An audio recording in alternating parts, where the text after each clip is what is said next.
Hello everyone, আজকে একটা নতুন ভিডিও নিয়ে হাজির। এবং আজকের ভিডিওতে আসলে আমরা বেসিক্যালি দেখার চেষ্টা করব কিভাবে আসলে ওআইটিসি স্পিকিং পার্ট 3 অর্থাৎ রাইটিং থেকে কোয়েশ্চেনগুলো মেক করতে হয় এবং কি কি ধরনের কোয়েশ্চেনগুলো আসলে বর্তমানে করে থাকে এবং কিভাবে আসলে সেই কোয়েশ্চেনগুলো বাসা থেকে প্র্যাকটিস করে নেওয়া যায় বা কিভাবে আসলে আমাদের যদি বাসা থেকে কিভাবে কোয়েশ্চেনগুলো মেক করতে হবে তার একটা আসলে আমরা প্র্যাকটিক্যাল আসলে বা সরাসরি দেখানোর চেষ্টা করব। সো তোমরা যদি মনে করো যে না ভাই আমি বাসা থেকে নিজেকে রেডি করার চেষ্টা করবো বা আমি নিজ থেকে মেক করতে চাই বা তোমরা আসলে জিনিসটা যদি আরো ভালোভাবে বুঝতে চাও যে পার্ট থ্রি কিভাবে কোয়েশ্চেন গুলো মেক করে বা পার্ট থ্রি আসলে কিভাবে কোয়েশ্চেন গুলো মেক করা উচিত, তাহলে আসলে তোমরা সম্পূর্ণ ভিডিওটা দেখতে হবে। আমার ফার্স্ট রিকোয়ারমেন্ট হচ্ছে এটা যে তোমার আসলে যদি ইচ্ছা থাকে অনেস্টলি যে না আমি পার্ট থ্রিতে ভালো করতে চাই, সেজন্য আসলে তোমাকে কিন্তু এই ভিডিওটা সম্পূর্ণ দেখতে হবে। তোমরা সম্পূর্ণ না দেখলে আসলে তোমরা আসলে একটা রাফ ধারণা পাবা, বাট সম্পূর্ণ একটা ধারণা পেতে হলে বা ভালোভাবে জিনিসটা বুঝতে হলে সম্পূর্ণ ভিডিও ছাড়া আসলে আমি প্রথমে বলে নিচ্ছি আমি কোনো ভিডিওতে এরকম বলে না।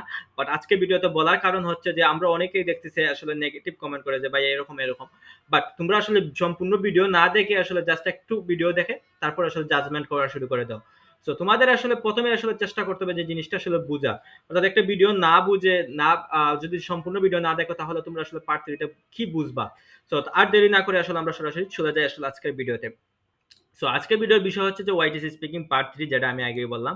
সো আমাদের আসলে মেইন প্রবলেমটা কোথায় হয়ে থাকে? সো আমাদের মেইন প্রবলেমটা হয়ে থাকে পার্ট 3 ক্ষেত্রে যে আমরা এসেটা বুঝি না।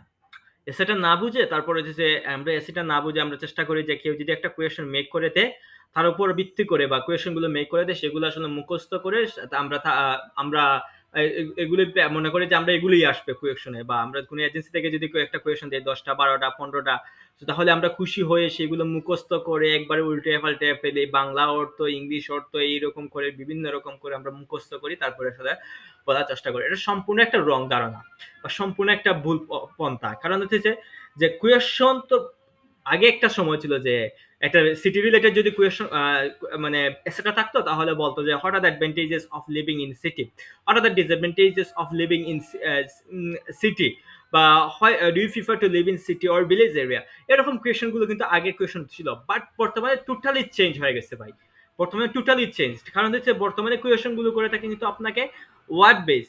Why did you use the word ecological diversity? Why did you use the word animal testing? Why did you use the word tweak? এরকম কোয়েশ্চেন গুলো বর্তমানে করে থাকে। সো আর দেরি না করে আসলে আমি সরাসরি আসলে দেখানোর চেষ্টা করতেছি কি ধরনের কোয়েশ্চেন গুলো করে থাকে। তো প্রথম কাজটা হচ্ছে কি আমাদের আসলে এসেটা দেওয়া পরীক্ষা দেওয়া আসার পর দিয়ে আসার পর আমরা আসলে প্রথম কাজটা হচ্ছে যে সম্পূর্ণ এসেটা ভালোভাবে বোঝা। সম্পূর্ণ এসেটা ভালোভাবে বোঝার জন্য কি হতে হবে যে ভোকাবুলারি গুলা ভালোভাবে, অর্থাৎ এই ওয়ার্ড গুলা। সো ওখানে আসলে যে আমরা শুধু এজেন্সিকে ব্লেম করি যে ওরা আসলে আমাকে ভালোভাবে গাইডলাইন দেয় নাই বা ওরা আমাকে ভালোভাবে কোয়েশ্চেন মেক করে দেয় নাই। বা বাট কাজটা হচ্ছে কিন্তু তোমার এসেটা তোমাকে কোয়েশ্চেন রেডি করতে হবে, এসেটা তোমার মতো করে বুঝতে হবে। তুমি যদি না বুঝো, তুমি যদি তোমার এখন একজন টিচারের হয়তো বা আনডাউটেডলি শব্দটা তার ভালোভাবে বোঝা আছে, বা আনডাউটেডলি শব্দটা হয়তো বা তার কাছে একবারে ইজি, বা কন্ট্রোভার্সিয়াল শব্দটা তার কাছে ইজি। সো তার কাছে মনে হইতে পারে এগুলো যদি কোয়েশ্চেন করে তাহলে আমি ইনস্ট্যান্টলি বলতে পারবো। বাট তোমার হয়তো বা এই ধারণাটা নাই। হোয়াট ডিড ইউ মানে আনডাউটেডলি শব্দটা মানে কি? আনডাউটেডলি শব্দটা দিয়ে কি আমি একটা সেন্টেন্স মেক করতে পারবো? বা কন্ট্রোভার্সিয়াল শব্দটা কি? বা কন্ট্রোভার্সিয়াল শব্দটা গিয়ে দিয়ে আমি একটা সেন্টেন্স মেক করতে পারবো? এ ধরনের হয়তো বা তোমার কোনো ধারণা নাই বা এ ধরনের ক্যাপাবিলিটি তোমার নাই।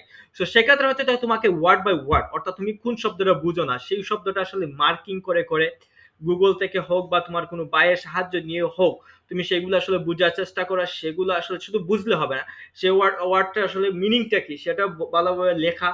গুগল হোক বা তুমি সেন্টেন্সে এই আনডাউটেডলি এই সেন্টেন্সে কেন আনডাউটেডলি শব্দটা ইউজ করা হয়েছে, কেন এনিমেল টেস্টিং শব্দটা ব্যবহার করা হয়েছে, কেন ইথিক্যাল কোয়েশন শব্দটা ব্যবহার করা হয়েছে, তোমাকে কিন্তু এই জিনিসগুলো বুঝতে হবে।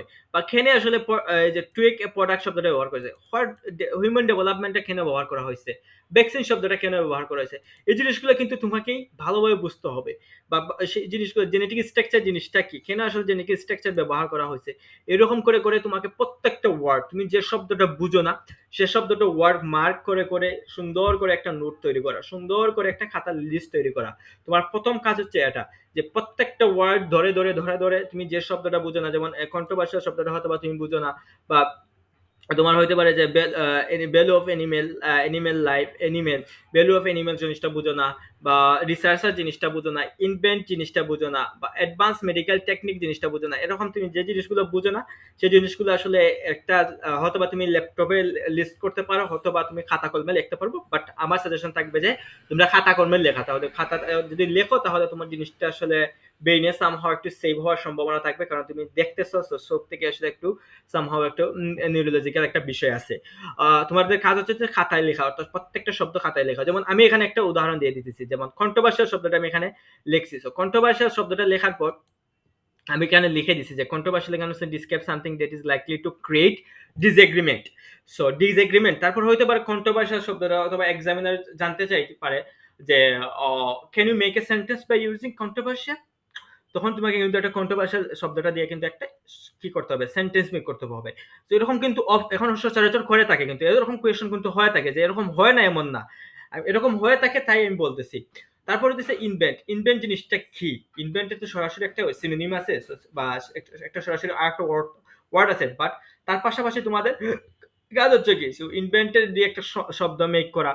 ইনভেন্ট শব্দটা কেন আমি ইউজ করছি এখানে? এখানে ইনভেন্ট শব্দটা কি অর্থ বলছে? ডিসকভার অর্থে, অর্থাৎ ডিসকভার মানে অ্যাডভান্স মেডিকেল টেকনিক, অর্থাৎ তৈরি করার ক্ষেত্রে বা উদ্ভাবন করার ক্ষেত্রে, নতুন একটা মেডিকেল টেকনিক উদ্ভাবন করার জন্য আসলে উদ্ভাবন করার ক্ষেত্রে অ্যানিমেল টেস্টিং কার্যকরী বা এফেক্টিভ, সে অর্থে আমি এখানে বা ফর দিস মিনিং, এই মিনিং এর জন্য হয়তো বা আমি ইউজ করছি, এই একটা ব্যাপার থাকে। বাট তোমাদের আসলে বুঝতে হবে, এবং এভাবে আসলে তোমাদের ওয়ার্ড বাই ওয়ার্ড সেই ওয়ার্ডগুলো আসলে, যেমন কনভিনিয়েন্টলি জিনিসটা কি, কোরাল জিনিসটা কি, ইনোসেন্ট বিংস জিনিসটা কি, অ্যাকুরেট জিনিসটা কি, এরকম তোমাদের ওয়ার্ড ধরে ধরে ধরে ধরে প্রথম কাজ হইতেছে এরকম ওয়ার্ড মিনিং বের করা। তারপরের কোয়েশ্চেন গুলো হইতেছে যে কিভাবে আসলে মানে এই যে একটা দুইটা শব্দ আছে না, এরকম কোয়েশ্চেন গুলো, এই অ্যানিমেল টেস্টিং এরকম দুইটা দুইটা শব্দ কিন্তু আছে, জোড়া জোড়া শব্দ। এই জোড়া জোড়া শব্দ কিন্তু আবার কোয়েশ্চেন করে ফেলে যে genetic structure, why did you use the genetic structure, genetic স্ট্রাকচারটা কেন তুমি ইউজ করলা, এটা এক্সপ্লেইন করতে হবে। এগুলো আসলে তোমাকে নিজের মতো করে একটু রেডি করতে হবে, যে জেনেটিক স্ট্রাকচার এখানে তোমাকে সেন্টেন্স পরে বুঝতে হবে যে কেন আসলে আমি জেনেটিক স্ট্রাকচারটা রেডি এখানে লেখা করছি, বা হিউম্যান ডেভেলপমেন্ট এখানে আমি কিভাবে বলছি, for vaccine for human development বা হিউম্যান শেক, মানে হিউম্যান অ্যাডভান্সমেন্ট বা হিউম্যানের ভালোর জন্য আমি হিউম্যান ডেভেলপমেন্ট শব্দটা ইউজ করছি। সো হিউম্যান অ্যাডভান্সমেন্ট বলতে পারো, অথবা হিউম্যান ওয়েল বিং বলতে পারবো। হিউম্যান ওয়েল বিং এর জন্য আমি ভ্যাকসিন শব্দ এখানে আসলে হিউম্যান ওয়েল বিং বোঝানোর জন্য, বা হিউম্যান ওয়েল বিং সেন্সে আমি এখানে হিউম্যান ডেভেলপমেন্টটা ইউজ করছি। জেনেটিক স্ট্রাকচার আমি ইউজ করছি জেনেটিক মেকআপ বা জেনেটিক, যে আমাদের যে জেনেটিক একটা কি আছে স্ট্রাকচার আছে, human genetic structure is quite similar to, মানে অ্যানিমেলের জেনেটিক স্ট্রাকচার এবং আমাদের জেনেটিক বা হরমোনাল যে একটা বিষয় আছে, এই জিনিসটা এখানে বোঝানোর জন্য আমি ইউজ করছি।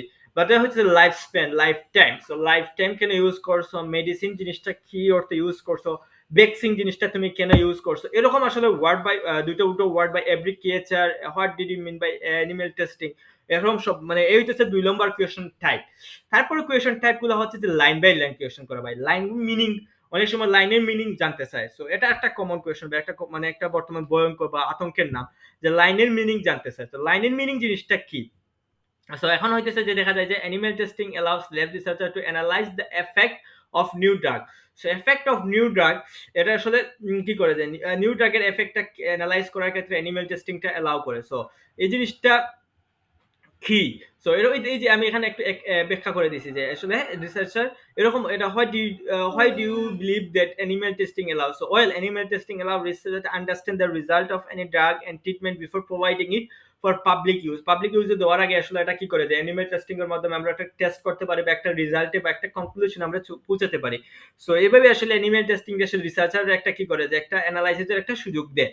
সো এই অর্থ আমি এখানে ব্যবহার করছি। সো তোমার আসলে তোমার এসেতে তুমি এরকম বিভিন্ন ধরনের সেন্টেন্স থাকতে পারে, তারপরে এরকম থাকতে পারে যে animal testing is cruel to innocent being, why did you think that animal testing is cruel to innocent being, innocent being এর জন্য কেন কোরাল, এটা এরকম বলতে পারো। তারপর হইতেছে তুমি এখানে ইউজ করছো যে একটা এক্সাম্পল দিছো যে the common lab are mice. So what did you mean by the mice, mice কেন তুমি এখানে ইউজ করছো, কোন সেন্সে তুমি মাইসটা ইউজ করছো, এটা তো। তারপর হচ্ছে ethical question. So what are the ethical questions arise by doing animal testing, animal testing করার কারণে কোন কোন ধরনের এথিক্যাল কোয়েশ্চন গুলো করে থাকে। তারপরের কোয়েশ্চন ধাপ গুলো হইতেছে যেটা আগেকার কোয়েশ্চন ধাপ, অনেক সময় অনেক টিচার আসলে এরকম কোয়েশ্চন গুলো করে থাকে যে why animal testing should be ban, why do you think that animal testing is good for human development, why is the value of animal to you lower than human চাইতে কি lower, বা how do lab researchers get benefit through animal testing এর মাধ্যমে কিভাবে বেনিফিটটা পায়। So এরকম common question গুলো করে থাকে যেগুলো আসলে তোমার কোচিং সেন্টার থেকে পাইবা, বাট তোমাকে নিজে থেকে কিছু কোয়েশ্চন মেক করতে হবে এভাবে এই এসে থেকে দেখে দেখে।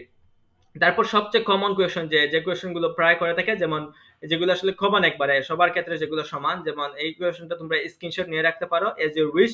সো এখানে দেখো কিছু কোয়েশ্চন থাকে যে can you tell me a bit more about the source সম্পর্কে কিছু কি বলতে পারবা। তারপর হচ্ছে can you tell about the aspects you are mostly impressed by, তোমার এসে যে জিনিসটা দেখে তুমি সবচেয়ে বেশি আকর্ষিত হয়েছে বা সবচেয়ে বেশি ভালো লাগছে।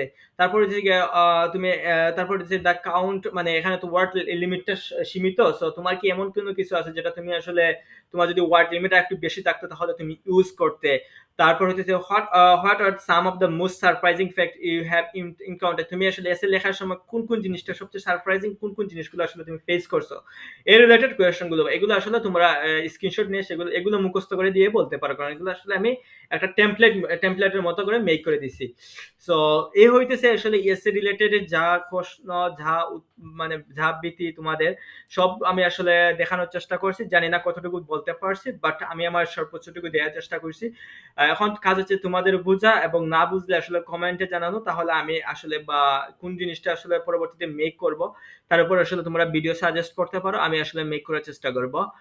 টিল দেন আল্লাহ হাফেজ, সি ইউ সুন।